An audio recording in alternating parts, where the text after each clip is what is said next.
तो आज हम स्टार्ट करेंगे ऑर्गेनिक केमिस्ट्री। पहले कभी सुना है ऑर्गेनिक केमिस्ट्री में कुछ भी? कोई आइडिया है?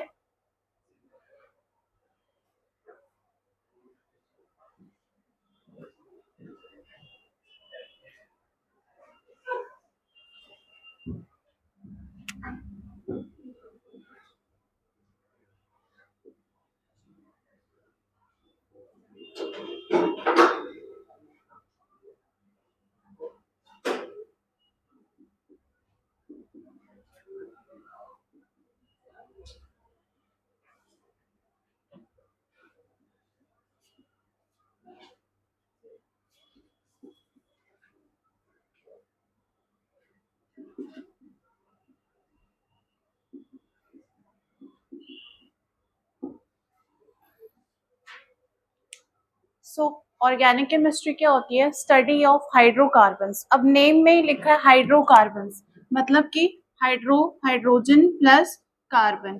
तो जितने भी कंपाउंड्स हैं जिसमें कार्बन और हाइड्रोजन होता है, स्पेसिफिकली उसकी प्रॉपर्टीज को जिस सब्जेक्ट में, जिस फील्ड में हम स्टडी करते हैं, उसको हम कहते हैं ऑर्गेनिक केमिस्ट्री। अब इसी में, इस वाले कार्बन में, हाइड्रोजन में मैं और भी अगर एटम्स ऐड कर दूंगी, लाइक कि उसका डेरिवेटिव्स, मतलब इससे डराइव हुए और भी जितने भी कंपाउंड्स हैं, उसकी भी प्रॉपर्टीज को जब हम स्टडी करेंगे एक सब्जेक्ट में एक जगह अलाइन करके, उसको हम कह देते हैं ऑर्गेनिक केमिस्ट्री। ठीक है। अब सेकेंड चीज कि हम इसमें सिर्फ कार्बन और हाइड्रोजन ही क्यों चूज करते हैं मेन हाइड्रोकार्बन्स में? और भी तो हम कंपाउंड्स यूज कर सकते हैं, लाइक पीरियोडिक टेबल है, उसमें बहुत सारे कंपाउंड्स होते हैं, लाइक पी ब्लॉक हो गया, एस ब्लॉक हो गया, डी ब्लॉक हो गया। तो उसमें बहुत सारे मेटल्स है, ऑलमोस्ट 100 से ऊपर है। तो हम और भी मेटल्स या और भी नॉन मेटल्स यूज कर सकते हैं। बट हम इसको इसलिए यूज करते हैं बिकॉज जब तुम देखोगे कार्बन की जो वैलेंसी होती है, कार्बन का एटॉमिक नंबर कितना होता है? 6 होता है। तो अब उसको हम कैसे स्प्लिट कर सकते हैं? लाइक सपोज कार्बन का एटॉमिक नंबर होता है 6, तो इसको हम लिख सकते हैं 2 और 4। ठीक है। उसके बाद हाइड्रोजन है, हाइड्रोजन का क्या होता है? 1 और 1, तो इसको भी हम ऐसे लिख सकते हैं 1। अब देखो यहाँ पे, अगर मैं इसके पहले वाले जितने भी मेटल्स है, सपोज मैं एल्यूमिनियम का लिखती हूँ, एल्यूमिनियम का 13 होता है, तो इसको मैं लिख दूंगी 2, 8 और 3। अब इसके वैलेंस शेल में लास्ट में 3 इलेक्ट्रॉन्स है, तो 3 इलेक्ट्रॉन्स को ये क्या कर देगा? डोनेट कर देगा। उसके बाद इसका ऑक्टेट जो है वो कंप्लीट हो जाएगा। ठीक है। अब यहाँ पे देखो, यहाँ पे दो केसेस बन सकते हैं, या तो ये 4 इलेक्ट्रॉन्स डोनेट कर सकता है, या फिर ये 4 इलेक्ट्रॉन्स को एक्सेप्ट कर सकता है। तो बेस्ड ऑन दिस प्रॉपर्टी, इसकी जो प्रॉपर्टी है ये मेटेलॉइड के जैसी है। मतलब सपोज अगर ये अपने इलेक्ट्रॉन्स को डोनेट कर रहा है, तो that means as a metal behave करेगा। और अगर अपने इलेक्ट्रॉन्स को एक्सेप्ट कर रहा है, किसी और से ले रहा है, तो दैट मीन्स कि वो as a non metal behave करेगा।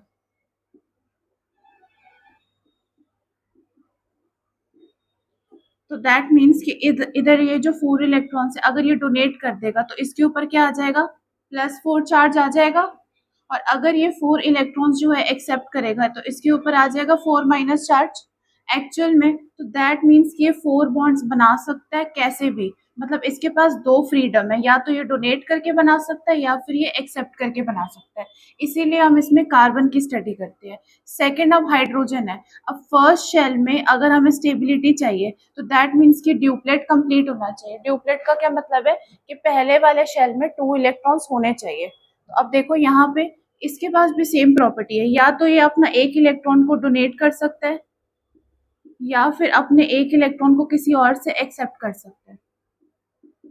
तो ये भी एज अ यहाँ पे metal and non metal behave कर रहा है। इन दोनों प्रॉपर्टीज की वजह से हम इसकी स्टडी को अलग से एक सब्जेक्ट में पढ़ते हैं। अदरवाइज हम इनऑर्गेनिक और फिजिकल में ही इसको हम कवर कर लेते हैं। बट इसकी इस प्रॉपर्टी की वजह से जितने हमें कंपाउंड्स मिलते हैं, उसकी जो प्रॉपर्टीज है वो डिफर करती है बाकी और कंपाउंड से। ठीक है। अब देखो ये एक प्रॉपर्टी होगी।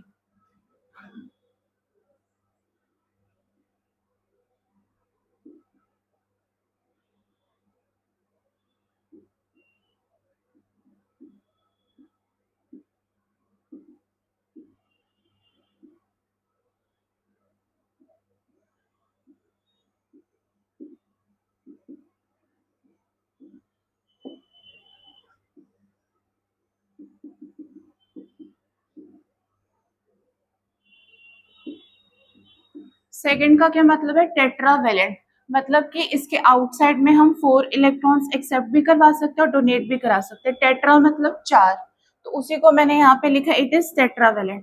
अब नेक्स्ट जो प्रॉपर्टी है, इट इज कॉल्ड कैटेनेशन। ये तुम लोगों ने पहले भी पढ़ा होगा फॉसिल फ्यूल्स वाले में। तो उसमें क्या होता है कि कोई भी ऐसा कंपाउंड जिसकी एबिलिटी होती है कि वो चेन्स फॉर्म कर सकता है, लॉन्ग चेन्स। ठीक है, तो कार्बन एक ऐसा one of the periodic table में एक ऐसा एलिमेंट है जिसके पास ये प्रॉपर्टी है कि वो चेन फॉर्मेशन में पार्टिसिपेट करेगा और बहुत ज्यादा एक्टिवली करेगा। तो दैट मीन्स अगर मैं बहुत सारे कार्बन एटम्स को इकट्ठे रख दूंगी तो वो एक माला के जैसे पिरोते चले जाएंगे और बहुत ज्यादा लंबे चेन्स बन सकती है। 100 एटोमिसिटी से भी उसकी ज्यादा हो सकती है। मतलब हम जितनी भी चाहेंगे, लाइक सपोज सपोज यहाँ पे मैं 100 मोल्स ले रही हूँ, कोई भी ऐसा कार्बन का कंपाउंड है, और इसको मैं अंडर सच टेम्परेचर और प्रेशर में रखूंगी, तो ये क्या होगा, 100 मोल्स ले रही हूँ, मतलब 100 टाइम्स में ये कंपाउंड ले रही हूँ। तो ये क्या करेगा, चेन फॉर्म करके 100, मतलब सपोज जैसे कि एक माला होती है, उसमें मोती होते हैं बहुत सारे। तो अगर सपोज यहाँ पे मैं 100 पर्ल्स ले रही हूँ और एक यहाँ पे मैं नेटवर्क क्रिएट कर रही हूँ, मतलब कि नेकलेस क्रिएट कर रही हूँ, तो वो टोटल एक बड़ा सा नेकलेस बन जाएगा जिसमें टोटल 100 हमारे पास पर्ल्स बन जाएंगे। तो ये प्रॉपर्टी को हम कहते हैं catenation property.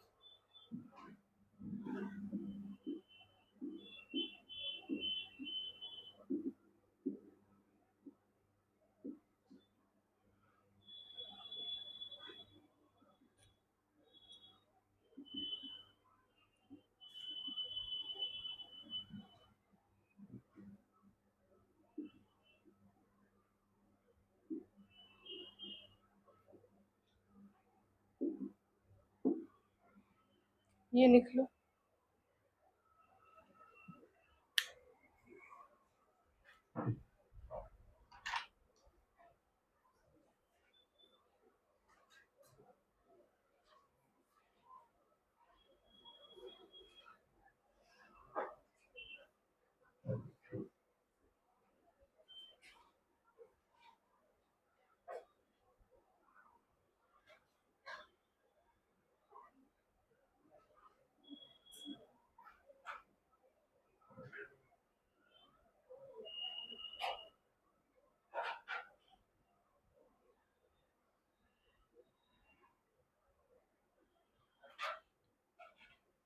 Structure of atom complete हो गया इनऑर्गेनिक में।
अब केमिस्ट्री में हम पढ़ते हैं different types of bonds depending upon different factors, ठीक है। तो पहले सबसे पहले एलिमेंट्री लेवल पे हम स्टार्ट करते हैं, आयनिक बॉन्ड हो गया, कोवलेंट बॉन्ड हो गया, कोऑर्डिनेट बॉन्ड हो गया। अब वो जब हम कोवलेंट बॉन्ड फॉर्म करते हैं, लाइक सपोज यहाँ पे कोवलेंट बॉन्ड क्या होता है, जो शेयरिंग ऑफ इलेक्ट्रॉन्स के थ्रू होगा। अब सपोज मैं यहाँ पे मीथेन का स्ट्रक्चर बना रही हूँ सिंपल, तो यहाँ पे क्या हो रहा है एक्चुअल में, यहाँ पे एक इलेक्ट्रॉन्स और आपस में इसके इलेक्ट्रॉन्स क्या हो रहा है, शेयरिंग में हो रहे हैं। और अगर यही मैं कोई ऐसा अगर मैं आयनिक कंपाउंड बनाऊंगी तो इसमें क्या होगा, ये अपने एक इलेक्ट्रॉन को इसको डोनेट कर देगा और ये एक्सेप्ट कर लेगा, तो हमारे पास बन जाएगा Na+ और Cl-।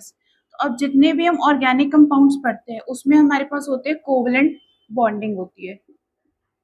अब जब हम कोवलेंट बॉन्ड के अंदर जाते हैं, लाइक सपोज हमने स्टार्टिंग में जब एलिमेंट्री लेवल पे इसको डिवाइड कर लिया कि एलिमेंट्री लेवल पे ट्रांसफर ऑफ इलेक्ट्रॉन्स है या शेयरिंग ऑफ इलेक्ट्रॉन्स है, तो यहाँ पे मुझे पता चल गया कि यहाँ पे क्या हो रही है, शेयरिंग ऑफ इलेक्ट्रॉन्स हो रही है।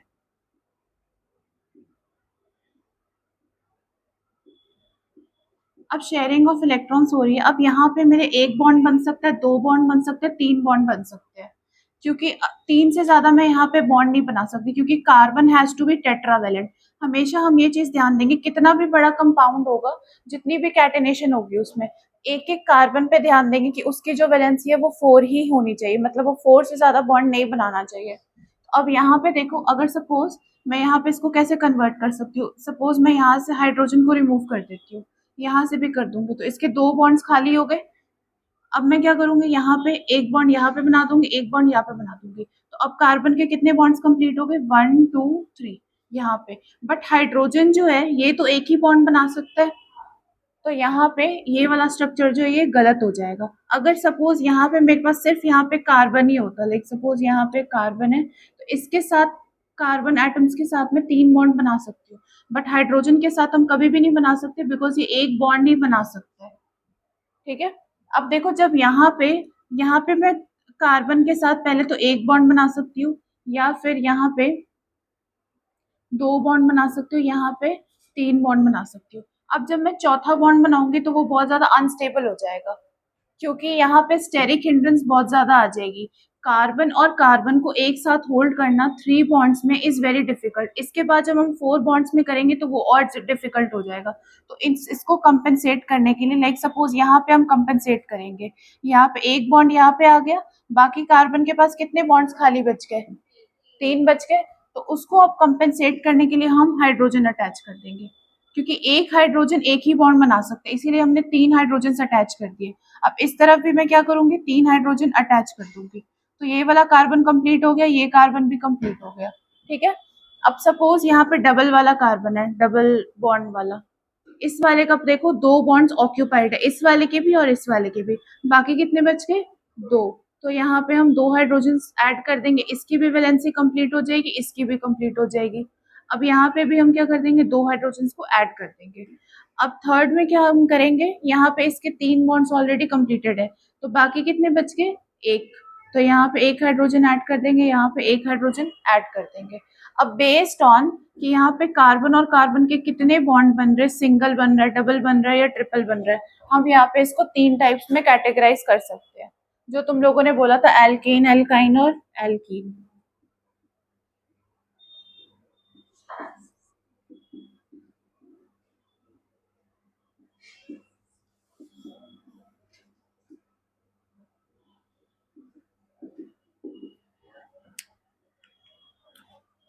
अब देखो, इसका जो जनरल स्ट्रक्चर होगा, दैट मीन्स कि इसके बीच में क्या होगा, एक सिंगल बॉन्ड होगा, इस वाले में डबल बॉन्ड होगा और इस वाले में भी ट्रिपल बॉन्ड होगा। अब जहां पे डबल बॉन्ड या ट्रिपल बॉन्ड आ जाएगा, मतलब इस बॉन्ड से एक बॉन्ड से ज्यादा बॉन्ड जहां पे भी कार्बन कार्बन के बीच में आ जाएंगे, इसको हम कह देंगे अनसैचुरेशन फैक्टर।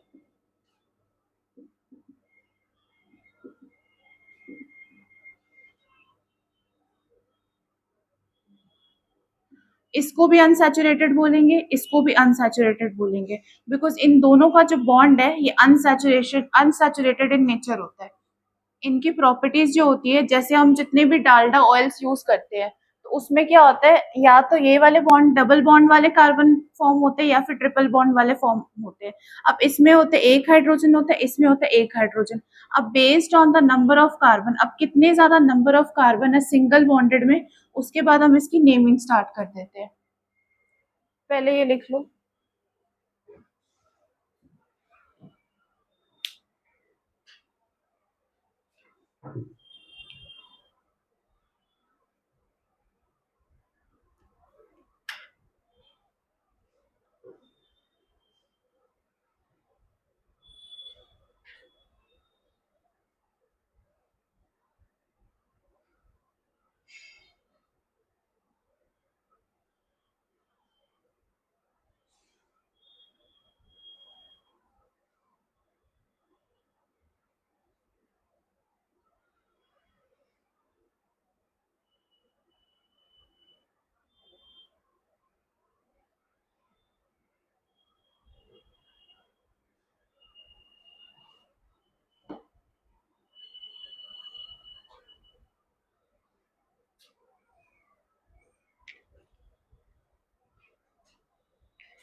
इसके बाद जब हम इसका स्ट्रक्चर बनाएंगे तो उसमें समझ में आ जाएगा कि कैसे ओवरलैपिंग हो रही है।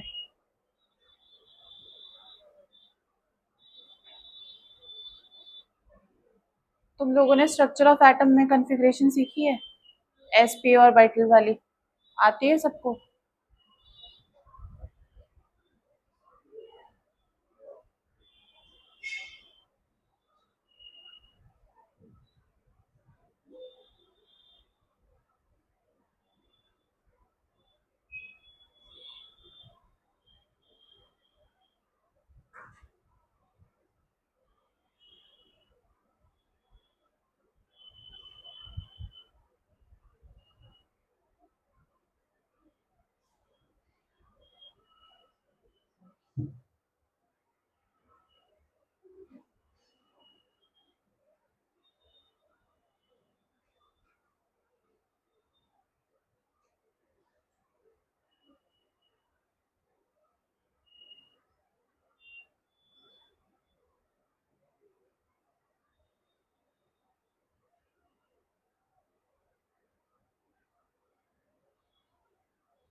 हो गया।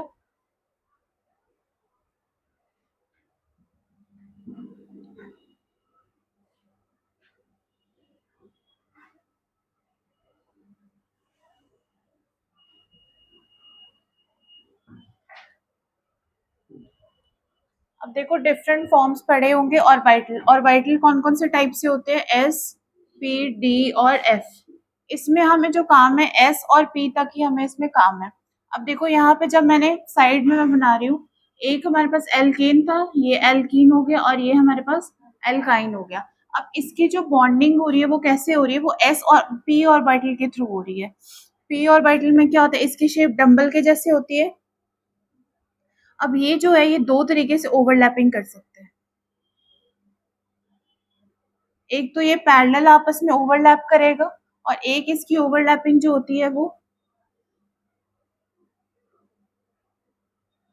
हेड ऑन ओवरलैपिंग होती है। अब एक्चुअल में जब ये बॉन्ड बन रहा होगा, यहाँ पे ये ओवरलैपिंग ऑफ ऑर्बिटल्स के वजह से ही बन रहा होता है। जब हम स्मॉलर क्लासेस में पढ़ते हैं तो उसमें होता है कि शेयरिंग ऑफ इलेक्ट्रॉन्स होती है बॉन्ड्स के थ्रू या फिर एटॉमिक शेल्स के थ्रू होती है। पर जब हम हायर क्लासेस में जाते हैं तो हमें पता चलता है कि एक्चुअल में जो होता है ये ऑर्बिटल के ओवरलैपिंग के वजह से होता है। अब सिंगल बॉन्ड जहाँ पे भी आएगा दैट मीन्स कि यहाँ पे एक सिग्मा बॉन्ड आ जाता है। मीन्स कि यहाँ पे इसका जो इस तरीके से हॉरिजॉन्टल या हेड ऑन ओवरलैपिंग जो होती है, और इसमें जो एरिया होता है एरिया ऑफ ओवरलैपिंग, उसके ऊपर डिपेंड करता है कि इसका बॉन्ड कैसा होता है। अगर दो पी ऑर्बिटल्स है वो पैरेलल होके एक दूसरे के साथ ओवरलैप कर रहे हैं तो इस वाले को हम कह देते हैं पाई बॉन्डिंग। और अगर दो पी ऑर्बिटल्स है जिनका हेड ऑन ओवरलैपिंग है इस तरीके से है, इसको हम कह देते हैं सिग्मा बॉन्डिंग। अब देखो इसके और इसके बीच में बॉन्डिंग कितनी ज्यादा स्ट्रांग होगी, that will depend on area of overlapping. मतलब कि इन दोनों ओवरलैपिंग, मतलब इन दोनों ऑर्बिटल से जितनी भी ओवरलैपिंग हो रही है तो उसका एरिया यहाँ पे ज्यादा या फिर यहाँ पे ज्यादा। देखो अब देखो यहाँ पे सिर्फ ऊपर वाले को देखो, एक को मैं यहाँ पे देखो इस वाले एरिया को और इस वाले के एरिया को देखो, ये वाला ज्यादा है, दैट मीन्स इसका एरिया ऑफ ओवरलैपिंग ज्यादा है, तो ये वाला बॉन्ड जो होगा वो ज्यादा स्ट्रांग हो जाएगा। तो इसी को हम कह रहे हैं इसको हम सैचुरेटेड वाला कह रहे हैं जो कि हमारे पास यहाँ पे प्रेजेंट है, और ये वाला जो है वो अनसैचुरेटेड फैक्टर है जो कि हमारे पास इसमें भी प्रेजेंट है और इसमें भी प्रेजेंट है। बस इसमें जो ओवरलैपिंग ऑफ ऑर्बिटल्स है वो डिफरेंट है बस। मतलब यहाँ पे हेड ऑन ओवरलैपिंग हो रही है और यहाँ पे पैरेलल ओवरलैपिंग हो रही है, यही डिफरेंस है यहाँ पे। ठीक है, अब एक और चीज याद रखना, अब यहाँ पे सिग्मा बॉन्ड है, जहां जहां कोई भी शेयरिंग ऑफ इलेक्ट्रॉन्स हो रही है वहां वहां एक सिग्मा बॉन्ड एटलीस्ट तो होगा। मतलब यहाँ पे भी एक सिग्मा बॉन्ड होगा, यहाँ पे भी सिग्मा बॉन्ड होगा, यहाँ पे भी सिग्मा बॉन्ड होगा। ठीक है, उसके बाद हम देखेंगे डबल बॉन्ड का। सबसे पहले हम सिंगल बॉन्ड का देखेंगे, फिर हम डबल बॉन्ड का देखेंगे। यहाँ पे देखो कोई भी तुम्हें तीन एलिमेंट्स दे रहे, आंख बंद करके सीधा लिख देना इसका भी सिग्मा है, इसका भी सिग्मा है, इसका भी सिग्मा है। अब डिफरेंस कहाँ पे आएगा, यहाँ पे इसके पास यहाँ पे डबल बॉन्ड आ रहा है, मतलब सिग्मा के अलावा भी एक और इसके पास एक्सटर्नल एक एक्स्ट्रा फैक्टर है। वो फैक्टर किसके वजह से है, इस टाइप ऑफ ओवरलैपिंग की वजह से है। तो मैं यहाँ पे क्या बोल दूंगी, यहाँ पे वन सिग्मा है और यहाँ पे वन पाई बॉन्ड है। अब देखो थर्ड वाले में जब हम आएंगे तो मैं क्या यहाँ पे बोलूंगी, एक सिंगल बॉन्ड है इसको मैंने बोल दिया सिग्मा। ठीक है, अब यहाँ पे जब सेकेंड बॉन्ड पे मैं आऊंगी, मतलब एक बॉन्ड से ज्यादा है एक्स्ट्रा, इस वाले को कॉपी अगर करेंगे, सिर्फ मैं दो बॉन्ड्स को छोड़ के एक बॉन्ड को देखूंगी तो क्या हो जाएगा, सिग्मा हो जाएगा। एक सिग्मा मैं लिख दूंगी। अब मैं दूसरे वाले पे आऊंगी, जैसे कि मैं इस वाले पे आई थी, ये नंबर वन हो गया, ये नंबर टू हो गया। तो नंबर टू था तो इसको मैंने बोल दिया वन पाई है। ठीक है, तो यहाँ पे मैं क्या बोल दूंगी इस वाले के लिए, वन पाई है। अब जब मैं थर्ड नंबर पे आऊंगी तो क्या हो जाएगा, ये भी वन पाई। तो दैट मीन्स इसके पास टोटल वन सिग्मा है और टू पाई बॉन्ड्स है। समझ में आ गया, लिख लो।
हो गया।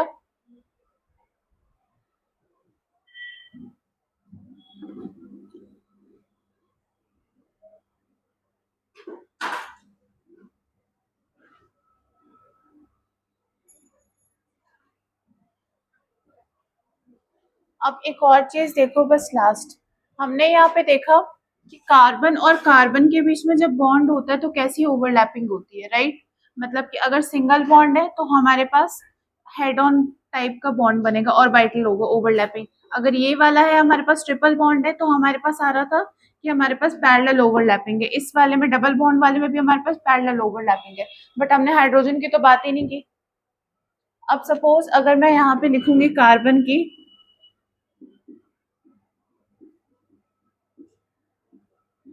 ऐसे लिख सकते हैं। अब अगर मैं हाइड्रोजन का लिखूंगी, दैट मीन्स कि अगर मैं यहाँ पे बॉन्डिंग कर रही हूँ तो उसका जो इंटरमिक्सिंग होगा वो पी ऑर्बिटल के थ्रू होगा, बिकॉज पी ऑर्बिटल जो है वो लास्ट में है। हमेशा जो बॉन्डिंग होती है वो कैसे होती है, वैलेंस इलेक्ट्रॉन्स के थ्रू होती है। जो लास्ट में शेल होती है और लास्ट में जितने इलेक्ट्रॉन्स होते हैं उसके ऊपर डिपेंड करती है बॉन्डिंग। तो इसके पास जो लास्ट इलेक्ट्रॉन है वो पी ऑर्बिटल में गया, इस वाले का जो लास्ट इलेक्ट्रॉन है वो एस ऑर्बिटल के पास गया। तो दैट मीन्स कि जिसके पास पी ऑर्बिटल है वही ऐसा ओवरलैपिंग कर सकते हैं। मतलब कि इसके अगर किसी भी एलिमेंट के पास पी ऑर्बिटल है तो वो या तो ऐसा ओवरलैपिंग कर सकते हैं या फिर वो ऐसी ओवरलैपिंग कर सकते हैं। बट यहाँ पे जो एस ऑर्बिटल होता है इसकी शेप क्या होती है, स्फेरिकल होती है। अब सपोज कोई बॉल है, इसको मैं वर्टिकली रखूँ या फिर हॉरिजॉन्टली रखूँ, एक ही शेप आएगी। लाइक सपोज अगर मैं इसको ऐसे हॉरिजॉन्टली रख रही हूँ और एक जगह मैं ऐसे इसको वर्टिकली रख रही हूँ, तो इसमें एरिया ऑफ जो ओवरलैपिंग है इसका और इसका क्या अलग आएगा कि सेम आएगा, सेम ही आएगा। तो दैट मीन्स कि यहाँ पे सिग्मा और पाई बॉन्ड बनने की पॉसिबिलिटी है। यहाँ पे एक ही बॉन्ड बन सकते हैं जो कि है सिग्मा। ठीक है, तो अब देखो ये वाला जो है, अगर मैं कार्बन कार्बन का बॉन्ड बनाऊंगी या तो सिंगल बनाऊंगी, डबल बनाऊंगी, बेस्ड ऑन दैट तुम ऐसा वाला ओवरलैपिंग शो कर सकते हो। बट अगर मुझे कार्बन और हाइड्रोजन का बॉन्ड बनाना है, लाइक सपोज मेरे पास यहाँ पे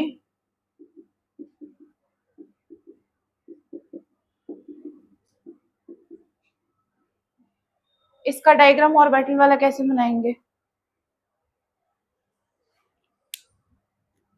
अब देखो यहाँ पे क्या है, सिग्मा बॉन्ड है। सिग्मा बॉन्ड का ओवरलैपिंग कैसी होती है, ऐसी होती है। तो अब देखो इसका मैं अगर ऑर्बिटल डायग्राम बनाऊंगी,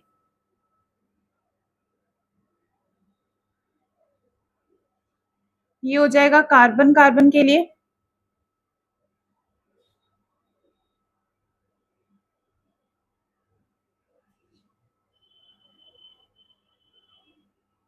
यहाँ पे देखो, यहाँ पे हमारे पास दो इलेक्ट्रॉन्स है पी ऑर्बिटल में। दैट मीन्स कि हम इसमें दो पी ऑर्बिटल यूज कर सकते हैं। अगर इसकी फिलिंग करोगे तो कितने होते हैं इसमें, टोटल 3 बॉक्सेस होते हैं। 3 बॉक्सेस में दो ऑक्यूपाइड होंगे, एक इलेक्ट्रॉन एक में होगा, एक इलेक्ट्रॉन दूसरे वाले में होगा। तो एक जो फर्स्ट वाला हमने पी ऑर्बिटल बना दिया, ये वाला, इस वाले की मैंने बॉन्डिंग करवा दी यहाँ पे, जो कि यहाँ पे कार्बन और कार्बन का बॉन्ड है हमारे पास। समझ में आ गया। अब देखो बाकी हम क्या करेंगे, अब यही जो कार्बन है, मतलब सपोज यहाँ पे जो इसके बीच में है इसको हम कार्बन कंसीडर कर रहे हैं, यहाँ पे मैं लिख नहीं रही हूँ बस मार्क कर रही हूँ। अब देखो ये कार्बन है, ये क्या कर रहा है, 3 बॉन्ड्स बना रहा है अलग से हाइड्रोजन के साथ, और ये बनाएगा किसके थ्रू, एस ऑर्बिटल के थ्रू बनाएगा। अगर सपोज यहाँ पे कोई और एलिमेंट होता है जिसके पास पी ऑर्बिटल है, तो हम बेस्ड ऑन के उसके पास यहाँ पे सपोज सिग्मा बॉन्ड है, तो मैं क्या करती, यहाँ पे एक और ऐसा सिग्मा बॉन्ड बनाती और इसकी ओवरलैपिंग करा देती। बट यहाँ पे क्या है, एच है, तो यहाँ पे मैं सिंपल एक क्या बना दूंगी, सर्कल बना दूंगी, और यहाँ पे ये ओवरलैपिंग होगी। ये एक हाइड्रोजन के लिए होगी, इस वाले के लिए, इस वाले के लिए होगी, और एक हम बना देंगे इस वाले के लिए। समझ गए। अब सेकंड वाले में देखो,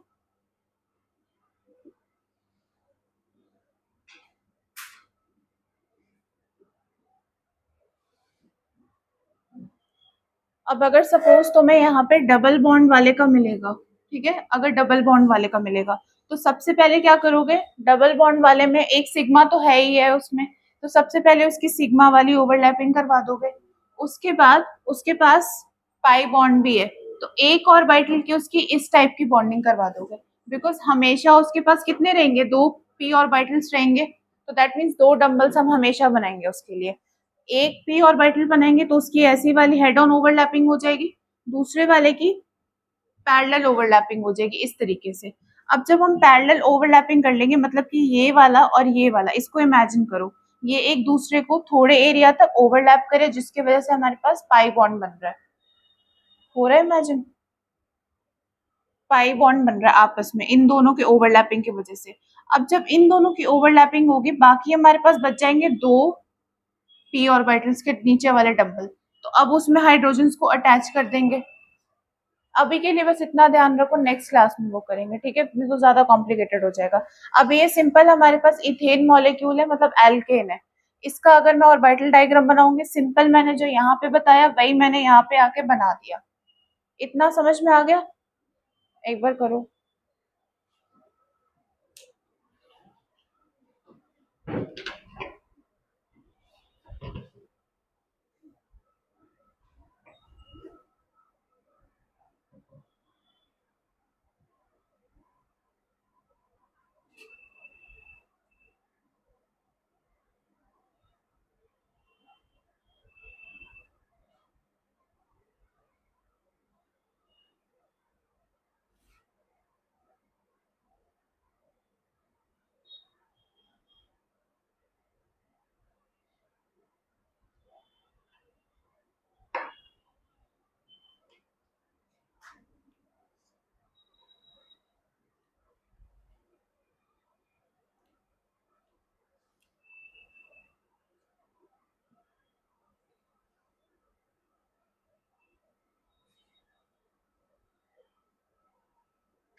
हो गया?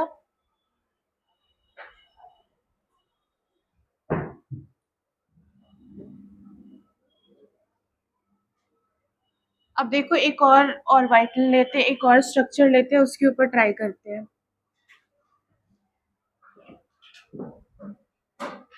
इस वाले को देखो, जिसको नहीं समझ में आ रहा है पी वाले को, यहाँ पे 3 बॉक्सेस बनते हैं इसके लिए। तो यहाँ पे एक इलेक्ट्रॉन यहाँ पे हो गया, एक इलेक्ट्रॉन यहाँ पे हो गया, ठीक है। अब इसके आगे होता तो हम आगे फिल करते, फिर पेयरिंग हो जाती, जो भी पॉल्स और हंट्स रूल है। अब देखो यहाँ पे अगर सपोज मैं यहाँ पे मीथेन का स्ट्रक्चर बनाना चाहती हूँ, ये बना सकते हो।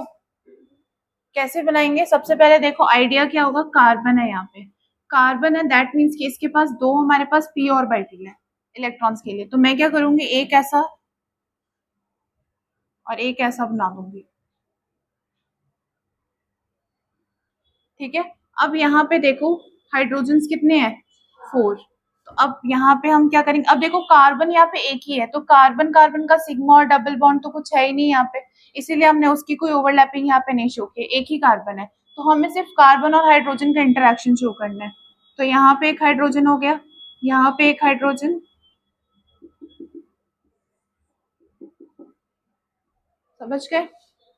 अब नेक्स्ट इसके अलावा जो आगे, जैसे सपोज यहाँ पे एक नंबर 1 है ये एल्केन, अब अगर नंबर 2 होगा तो क्या होगा हाइड्रोजन का नंबर, मतलब इसको हाइड्रोजन का नंबर इस केस इस तरीके से रखना है कि कार्बन, दोनों कार्बन की टेट्रावेलेंसी सेटिस्फाई हो जाएगी। लाइक सपोज, यहाँ पे कार्बन 2 लिखा है मैंने, तो कार्बन और कार्बन का एक बॉन्ड तो है ही है, उसके अलावा इसके 3 बॉन्ड्स खाली होंगे, तो एक इसको मिल जाएगा, 3 इसको मिल जाएंगे और 3 दूसरे वाले को मिल जाएंगे, टोटल कितने हो जाएंगे, 6 हो जाएंगे। अब अगर मैं इसके बाद C3 में जाऊंगी, तो अब क्या हो जाएगा, 8 हो जाएंगे, मतलब 3 कार्बन है, तीनों का एक साथ बॉन्ड होगा 2 कार्बन के 3 बॉन्ड्स खाली होंगे और 1 कार्बन के 2 बॉन्ड्स खाली होंगे। जब स्ट्रक्चर बड़ा करोगे तो पता चलेगा। अब देखो 3 तक तो हम इजीली 4 तक 5 तक कर लेंगे। अब अगर हमें 10 बता देगा या 11 बता देगा, 100 का हमें निकालना है, सपोज मैं तुम्हें बोलूंगी कार्बन नंबर 100 है, तो उसमें कितने हाइड्रोजन होंगे, तो वो तुम क्या करोगे, बहुत बड़ा सा स्ट्रक्चर बनाओगे, फिर उसमें हाइड्रोजन डालोगे तो बहुत ज्यादा टाइम लग जाएगा। इसीलिए हमारे पास एक सिंपल सा फॉर्मूला है, ये किसी ने बनाना है।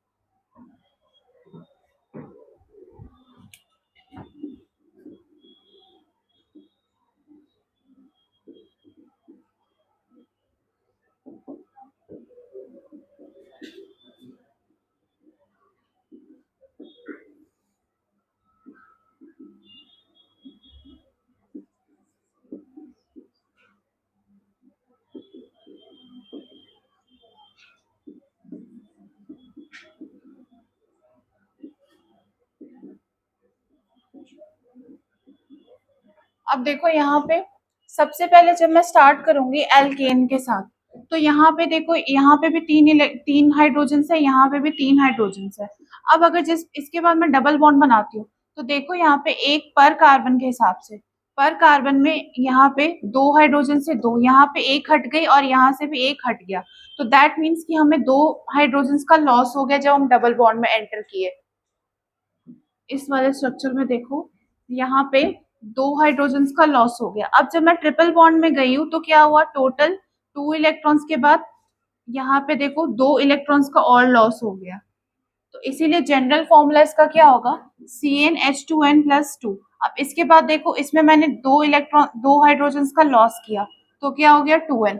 इसके बाद और 2 हाइड्रोजन का लॉस हुआ, तो क्या हो गया -2। अब सपोज यहाँ पे मैं तुम्हें कोई भी नंबर दूंगी, सपोज 100 भी दूंगी, तो तुम इजिली निकाल लोगे इसमें हाइड्रोजन नंबर कितना है।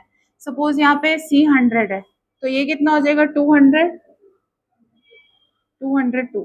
इसमें तुम्हें पूरा इतना बड़ा सा स्ट्रक्चर बनाने की जरूरत नहीं है, इसमें डायरेक्टली फॉर्मूला डालोगे तो ये आ जाएगा। अब सपोज यहाँ पे मैं 50 डालूंगी, C50, तो कितना हो जाएगा H। अब यहाँ पे भी कुछ भी डाल के देख लो, लाइक सपोज यहाँ पे मैं 4 डाल देती हूँ, तो यहाँ पे कितना हो जाएगा 2 × 4 और फिर ये 6 हो जाएगा। तो सब यहाँ पे मैं कोई भी अगर नंबर दूंगी तो तुम्हें पूरा स्ट्रक्चर बनाने की जरूरत नहीं है, यहाँ पे पता चल जाएगा कि कितने यहाँ पे नंबर ऑफ हाइड्रोजन है। ठीक है, अब हम इसके बाद एग्जाम्पल्स देखते हैं जो हमारे पास बेसिक है। 100 तक तो पढ़ना नहीं हो तो पॉलीमर्स में पढ़ते हैं हम।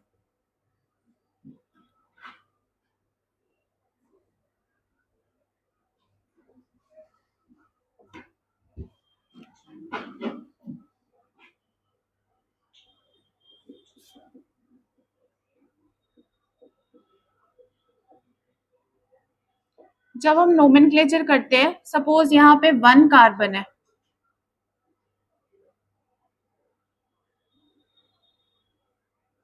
इसको हम नेम कर देंगे मीथेन। अगर 2 कार्बन है, 3 होगा तो प्रोपेन हो जाएगा, 4 हो जाएगा तो ब्यूटेन,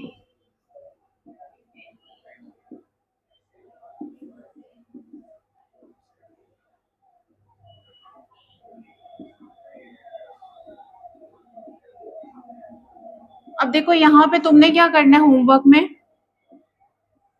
जो बातें करेगा उसको मैं बोर्ड पे बुला लूंगी। यहाँ पे क्या करना है, कार्बन अगर यहाँ पे मैं 2 नंबर बता रही हूँ, तो यहाँ पे C3, 4, C5, C6, C7, Ca। अब यहाँ पे हाइड्रोजन कितने आएंगे वो तुम्हें फाइंड करने हैं एल्केन के लिए। कर लोगे 8 तक, ठीक है। अब इसके बाद अगर मैं सपोज यहाँ पे एल्कीन्स लिखूंगी, ये तो हमारे लिए हो गया एल्केन्स के लिए। तो अब यहाँ पे जब हम एल्कीन लिखेंगे तो ये जो मीथेन होता है सिंगल वाला, ये तो पार्टिसिपेट नहीं करेगा, बिकॉज एल्कीन में क्या होगा, कार्बन और कार्बन का डबल बॉन्ड बनता है, तो यहाँ पे तो है ही एक ही कार्बन, तो ये अपने आप के साथ थोड़ी बनाएगा, हाइड्रोजन के साथ तो पॉसिबल ही नहीं है। तो कभी भी मीथेन नहीं होता है। मतलब जब भी एल्कीन स्टार्ट होगा वो डबल सेकंड वाले से स्टार्ट होगा। तो इसका वाला बस यहाँ पे देखो, ये जो फर्स्ट वर्ड्स है ये सेम रहेंगे, ये वाले। बस ये जो ए एन ई मतलब एन है जो कि एल्केन से आया है, ये यहाँ पे आ गया। अब अगर मैं एल्कीन की बात करूंगी, अगर यहाँ पे हो जाएगा तो इसको हम क्या लिखेंगे, ethene, propene, butene, pentene, hexene, heptene, octene, ऐसा। ठीक है। अब उसके बाद जब सपोज मैं एल्काइन पे जाऊंगी, तो एल्काइन वाला भी यहाँ से नहीं हो सकता बिकॉज कार्बन और कार्बन का ट्रिपल बॉन्ड होता है यहाँ पे। तो वो भी कहाँ से स्टार्ट होगा, यहाँ से स्टार्ट होगा। तो वो क्या आ जाएगा, ethyne, propyne, butyne, pentyne, hexyne, heptyne, octyne. Understood. ऐसे होगा नेमिंग। अब कोई भी कितने भी नंबर ऑफ मैं कार्बन डाल दूंगी, वैसे तो तुम्हें 8 9 तक ही होते हैं, इससे ज्यादा नहीं होते। 8 9 भी बहुत मैक्सिमम होता है, हार्डली 7 या 8 तक की नेमिंग होती है। तो अब देखो सपोज यहाँ पे मैं नेक्स्ट क्लास में पढ़ोगे, जैसे सपोज यहाँ पे मैं कोई भी कार्बन है, यहाँ पे हाइड्रोजन हो गया 3। अब यहाँ पे इसकी एक वैलेंसी खाली है, मतलब यहाँ पे मेरी मर्जी नहीं है कि मैं अब हाइड्रोजन ही डालूं। मैं इसकी रिएक्टिविटी चेंज करना चाहती हूँ, इसकी रिएक्शन अलग तरीके से करवाना चाहती हूँ। तो अब मैं क्या करूंगी, इसमें क्या पॉसिबिलिटी है, या तो इसके एक एक बॉन्ड खाली है, या तो मैं इस कार्बन का डबल बॉन्ड बना दूंगी ऐसा, तो ये डिफरेंट, मतलब ये डिफरेंट हो जाएगा कंपाउंड। या सपोज यहाँ पे खाली है, तो यहाँ पे मैं क्या कर सकती हूँ, OH डाल सकती हूँ। मतलब डिफरेंट डिफरेंट हम कुछ भी यहाँ पे बाइंड करके डाल सकते हैं। और अगर जो भी इस वाले हाइड्रोकार्बन में कोई भी तुम्हें मैं हाइड्रोकार्बन की चेन दे रही हूँ, उसमें सिंगल बॉन्ड के अलावा तुम्हें डबल बॉन्ड दिखे कार्बन कार्बन का, ट्रिपल बॉन्ड दिखेगा, या कार्बन या हाइड्रोजन के अलावा कोई एलिमेंट दिख रहा है, लाइक ऑक्सीजन हो गया, नाइट्रोजन हो गया, फ्लोरीन हो गया, कोई भी हैलोजन हो गया, तो उसको हम कह देंगे फंक्शनल ग्रुप। फंक्शनल ग्रुप क्या होता है कि कोई भी रिएक्शन है, सपोज एल्केन है यहाँ पे, इसका जो रिएक्शन मैकेनिज्म होगा बहुत सिंपल होगा, बिकॉज इसके पास जो कार्बन है और हाइड्रोजन है। अगर मैं सपोज इसका रिएक्शन करवाऊंगी, तो या तो इस वाले पूरे कंपाउंड का रिएक्शन या तो कार्बन के थ्रू होगा या तो हाइड्रोजन के थ्रू होगा। ठीक है। तो इसको हम जस्ट नॉर्मल एक हाइड्रोकार्बन कंसिडर करते हैं। अब अगर इस वाले कंपाउंड में या इस वाले स्ट्रक्चर में मैं कोई भी चेंज लेके आ रही हूँ, सपोज यहाँ पे मैं डबल बॉन्ड डाल रही हूँ, तो ये डबल बॉन्ड इस वाले पूरे के पूरे स्ट्रक्चर की स्पेशलिटी हो जाएगी। मतलब अगर मैं कोई भी रिएजेंट डालूंगी इस वाले प्रोडक्ट, इस वाले रिएक्टेंट के ऊपर, तो जो रिएक्शन है वो इस डबल बॉन्ड के टूटने के वजह से आगे बढ़ेगा। समझे। पहले क्या हो रहा था, जब एल्केन था हमारे पास, सिंगल सिंगल बॉन्ड था हमारे पास, तब जो रिएक्शन था या तो कार्बन और हाइड्रोजन के टूटने से बनता, या तो कार्बन और कार्बन के टूटने से बनता। सिंपल। दो चीज है हमारे पास पॉसिबिलिटी। सपोज अगर मैं यहाँ पे इथेन मॉलिक्यूल ले रही हूँ,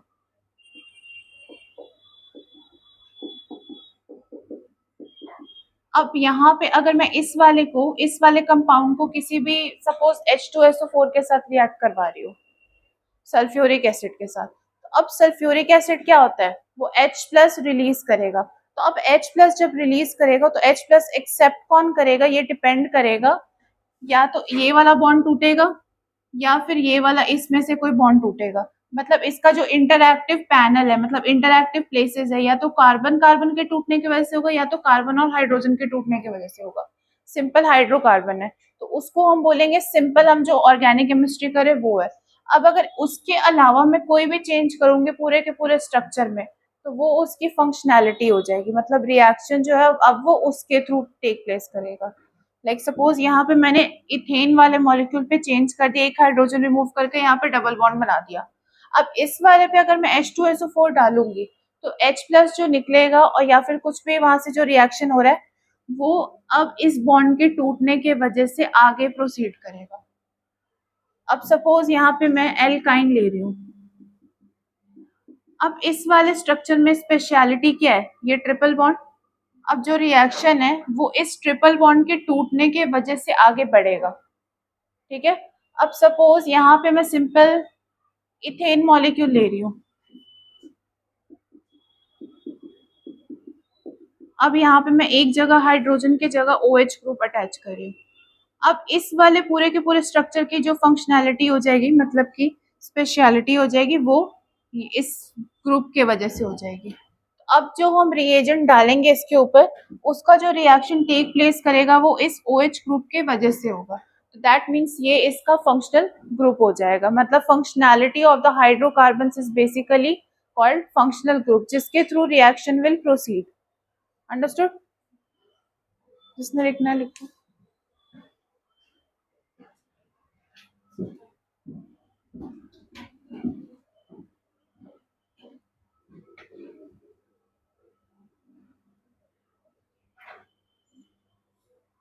ये वाला लिख लिए?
ये वाला हो गया साइड।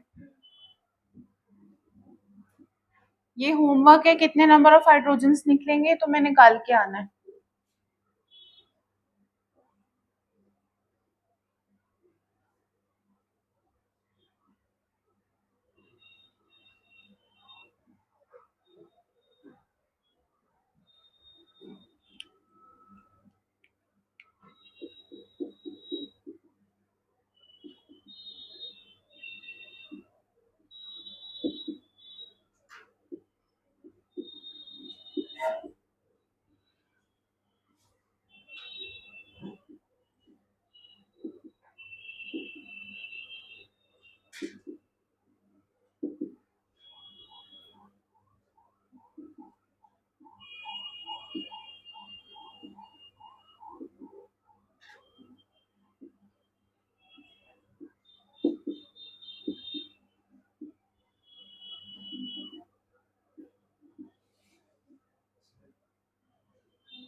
ये सारे फंक्शनल ग्रुप्स कॉमन कॉमन है, ये तुम्हें आगे देखने को मिलेंगे।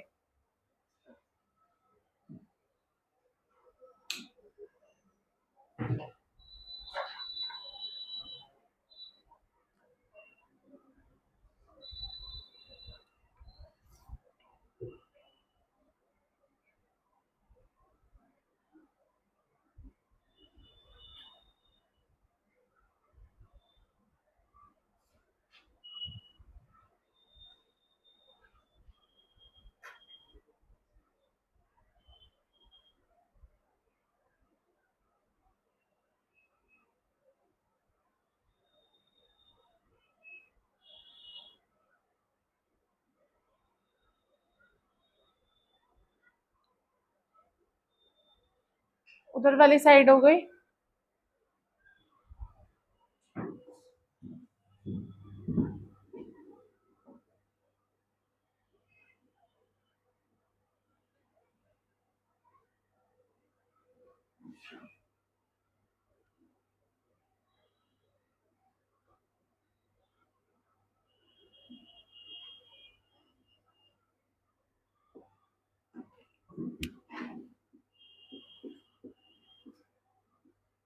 आयुपैक सुना है कभी केमिस्ट्री में?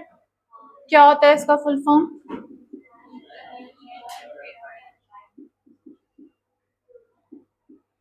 इंटरनेशनल के बाद कुछ नहीं सुना?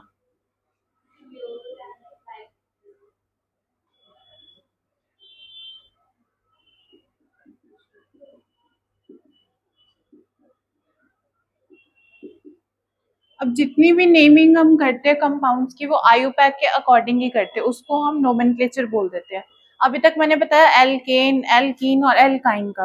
अब जब हम उसमें कोई फंक्शनल ग्रुप अटैच करेंगे, लाइक सपोज ये अटैच करेंगे, कुछ भी अटैच करेंगे, उसके हिसाब से उसकी जो नेमिंग होगी वो चेंज हो जाएगी।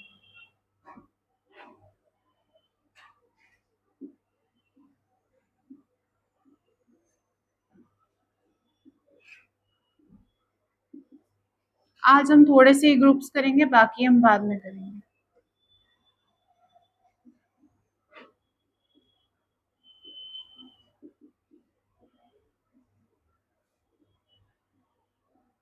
अब सपोज पहला ग्रुप है हमारे पास माइनस ओ एच। माइनस मतलब कि यहाँ पे एक हाइड्रोजन हट चुका है किसी भी कार्बन में, उसके जगह हमने ओ एच लगा दिया है।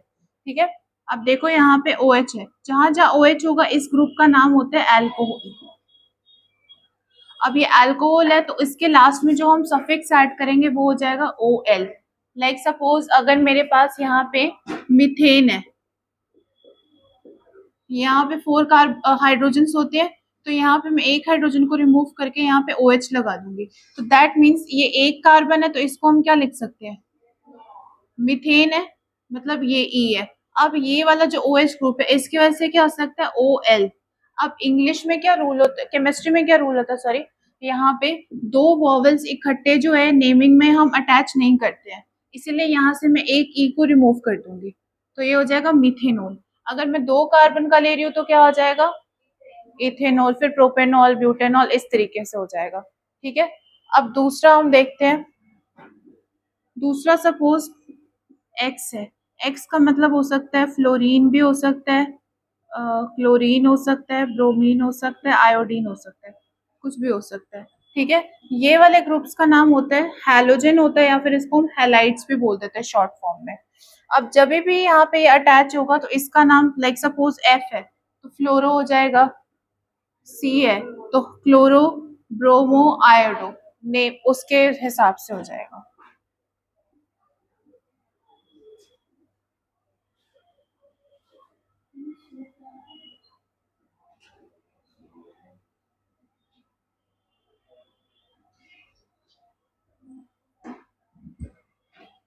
नेक्स्ट अगर सपोज यहाँ से ये वाला जो ये इम्पोर्टेंट है, सपोज यहाँ पे कार्बन अटैच्ड है और ये के डबल बॉन्ड अटैच्ड है, और एक जगह यहाँ पे एच अटैच्ड है, और यहाँ पे एक जगह बस इसकी हमने खाली छोड़ी है। ठीक है, ये ग्रुप्स याद करके आने हैं। अब इस वाले कार्बन के देखो कितने हैं, 1 2 3, 3 बॉन्ड्स इसके ऑक्यूपाइड है, बस एक बॉन्ड इसका खाली है। अब सपोज यहाँ पे मैं क्या कर सकती हूँ, एक CH3 अटैच कर दूंगी, कर सकते हैं यहाँ पे। तो अब अगर मैंने CH3 यहाँ पे अटैच कर दिया तो टोटल कितने कार्बन हो गए? दो हो गए। दो वाले का क्या होता है? इथेन। तो यहाँ पे सपोज OL है, यहाँ पे हो जाएगा AL। इस वाले ग्रुप का नाम होता है एल्डिहाइड। तो दैट मीन्स ये हो जाएगा हमारे पास इथेनॉल। इसमें और इसके बाद वाला जो स्ट्रक्चर है इसको हम कहते हैं कीटोन। ये भी बिल्कुल सेम होता है, बस इसमें डिफरेंस क्या होता है, यहाँ पे भी एक methyl group, alkyl group attach होगा, यहाँ पे भी। लाइक सपोज यहाँ पे हमने कार्बन और डबल बॉन्ड तो है ही है यहाँ पे, उसके बाद जो है हमने एक हाइड्रोजन को फिक्स कर दिया है और कार्बन की एक वैलेंसी को खाली छोड़ दिया एल्काइल ग्रुप अटैच करने के लिए। यहाँ पे दोनों जगह खाली है, मतलब यहाँ पे भी मैं एल्काइल ग्रुप अटैच कर सकती हूँ, यहाँ पे भी एल्काइल ग्रुप अटैच कर सकती हूँ। इस वाले को हम कहते हैं कीटोन। और इसकी जब हम नेमिंग करेंगे तो लास्ट में हम लिख देंगे ONE ऑन, या वन, कुछ भी कह दो। Propane 1, butane 1, pentane 1। ठीक है, पेरेंट कार्बन चेन देखोगे कि कितनी कार्बन की है, और उसके ऊपर जो फंक्शनल ग्रुप होगा उसके लास्ट वाला यहाँ पे अटैच कर देना है। अब ये चीज याद रखना, यहाँ पे एक्चुअल में क्या था, मीथेन था, उसकी ई को रिमूव करके मैंने OL लगा दिया था। वैसे ये भी देखो वॉवेल है, ये भी वॉवेल है। अगर मैं ई के साथ ए लगाऊंगी तो क्या होगा, ई को रिमूव कर देंगे, दैट मीन्स कि प्रोपेन नल, प्रोपेन वन, उस तरीके से नेमिंग होगी। अंडरस्टूड।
ये लिख लिया है।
हो गई उस साइड।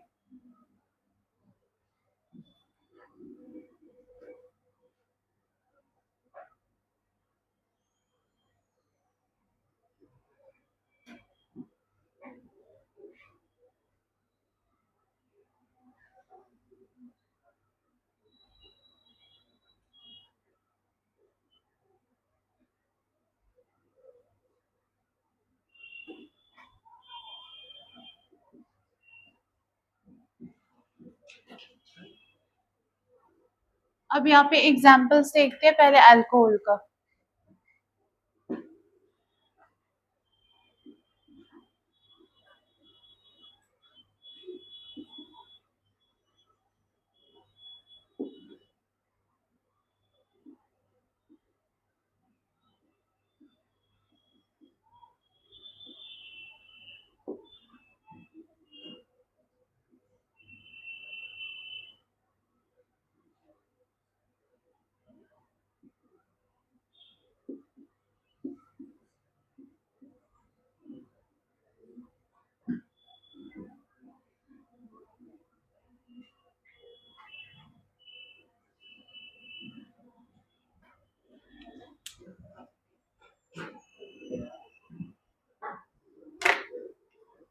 अब देखो यहाँ पे OH ग्रुप है, तो दैट मीन्स यहाँ पे सफिक्स क्या लगेगा, OL लगेगा। अब सबसे पहले पेरेंट चेन काउंट करो, कितने हैं, 1 2 3 4। तो इसमें 4 है, बट इसकी जो नंबरिंग है, नंबरिंग इज इम्पोर्टेंट। अब इसका नंबरिंग इस तरीके से करेंगे, लाइक सपोज मैं यहाँ से करूंगी तो 1 2 3 4 आ जाएगा। क्या?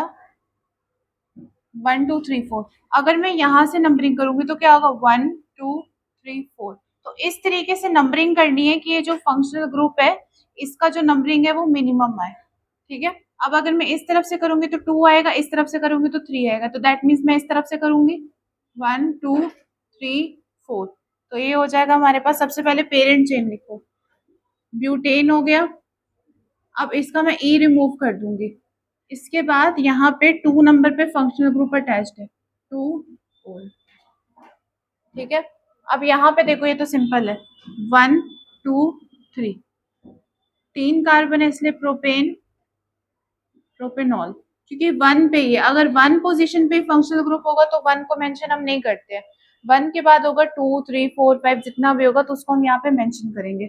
अब ये देखो यहाँ पे, अब ये भी है यहाँ पे, इसको मैं 1 2 3 4, कितने कार्बन है? 1 2 3 4 टोटल। तो क्या हो जाएगा? ब्यूटेन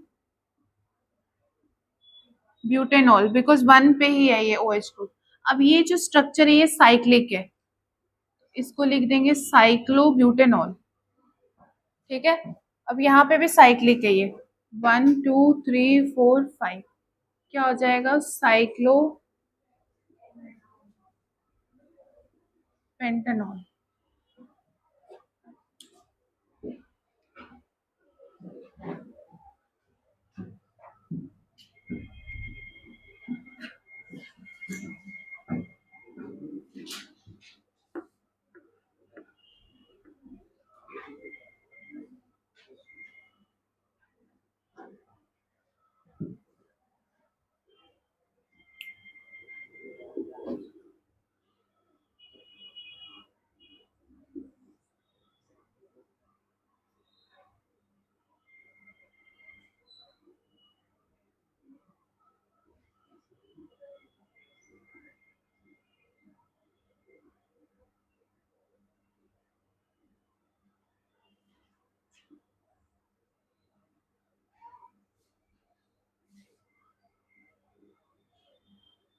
हो गया उधर वाला?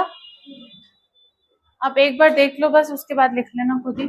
अब यहाँ पे देखो, यहाँ पे इसकी जो नेमिंग है, यहाँ पे फंक्शनल ग्रुप कौन सा है? ये वाला है, डबल बॉन्ड वाला। तो हम इसको मेन में रखेंगे इस तरीके से कि इसकी जो बॉन्डिंग है, मतलब इसका जो नेम है वो मिनिमम पे आ जाए। तो इसको, ये तो सिमेट्रिकल है, अगर मैं यहाँ से भी नंबर करूंगी और यहाँ से भी करूंगी तो सेम ही आएगा, 1 2 3 4। तो इस वाले का कितना हो गया? ब्यूट। अब यहाँ पे 2 वाले पे है इसीलिए हम लिखेंगे ब्यूट 2 इन। इस वाले पे देखो, अगर मैं इधर से नंबरिंग करूंगी तो ये लास्ट में चला जाएगा, तो मैं नंबरिंग कहाँ से करूंगी? 1 2 3 4। अब देखो यहाँ पे एक, यहाँ पे मिथाइल ग्रुप भी है ऊपर में, उसको भी हमने नेम करना है। तो सबसे पहले क्या करेंगे? 2 मिथाइल, उसके बाद 4 कार्बन है तो ब्यूटेन 2 ओल। अंडरस्टूड? अब इस वाले में देखो कैसे नेमिंग करोगे, ये बताओ। नेक्स्ट,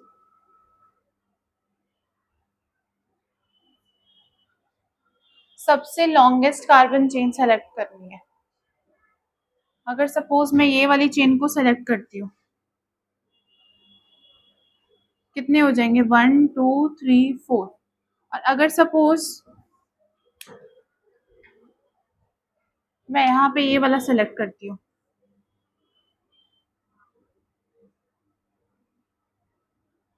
अब कितने हो जाएंगे, 1 2 3 4 5 6 7, 7 हो गए।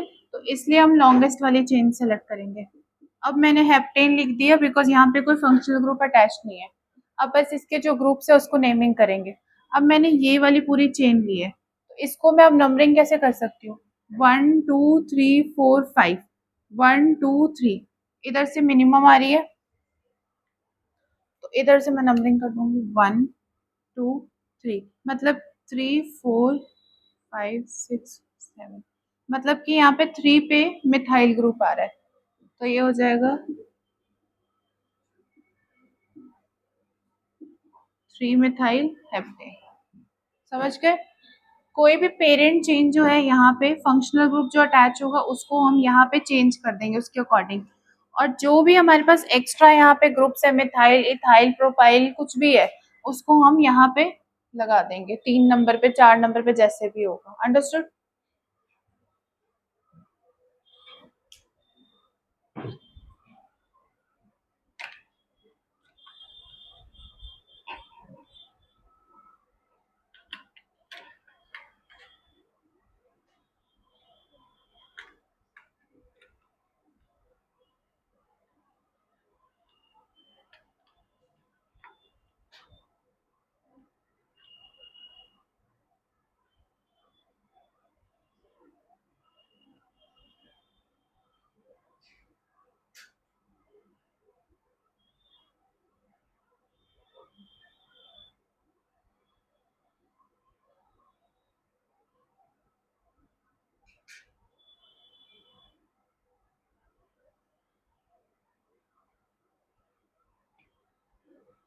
किसी को कोई डाउट है किसी भी टॉपिक में जो आज पढ़ा है,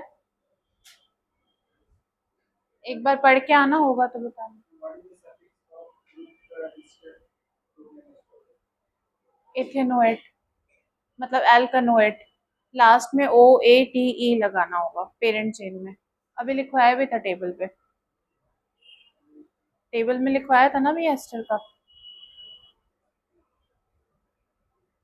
एल्काइल एल्कानोएट।